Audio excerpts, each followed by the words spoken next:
So now that we've talked a lot about body posturing and body positioning sitting in a chair, we're going to talk about the workstation itself and how it applies to actually using it on a daily basis. So if I'm sitting at my computer screen, general rule of thumb is just take your arms and just put it right out in front of you, about 1.5 to 2 feet away from you is kind of the proper rule of thumb to think about how far your computer screen should be. You shouldn't be tilting your head while maintaining proper posture too far down or too far upward. Again, that can cause some issues at my neck. So what I want this to be about the level of my mouth, maybe a little bit below eye level or right at eye level. So this fits me. If I come eye level right here and come just down, I can see my computer screen just fine. Everything's large enough that I'm not having to lean forward to lean into it and read.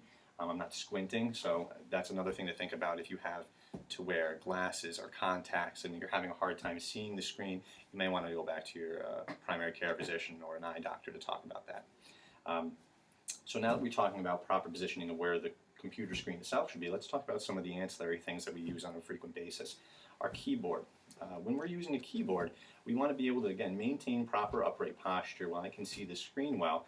My shoulders should be able to remain relaxed, my elbows bent at 90 degrees so that they're not up too far or not down too low either if I'm sitting too high in my chair. If you have a retractable keyboard desk, that's perfectly fine as long as, again, your elbows aren't bent improperly. So sitting here at the work desk, my elbows are able to remain relaxed at 90, my shoulders are down. My mouse, I am able to use that with my elbow also bent at 90 degrees. And when I use my mouse, I want the motion to come from my shoulder here, not from my wrist. It's a common mistake people make. They end up using their wrist too much, causes issues, carpal tunnel, other strains and sprains there. So I want to be able to use my shoulder to have a lot of the motion come from here. So we've talked about the keyboard, we've talked about the mouse. Let's talk about the workspace a little bit more now. I'm going to break it down into primary and secondary reach. What I mean by that is you want all of your high volume items, your keyboard, your mouse, your phone if you're answering the phone a lot. If you're doing a lot of copying and printing, you want that copier and printer close to you as well, within one arm's reach away.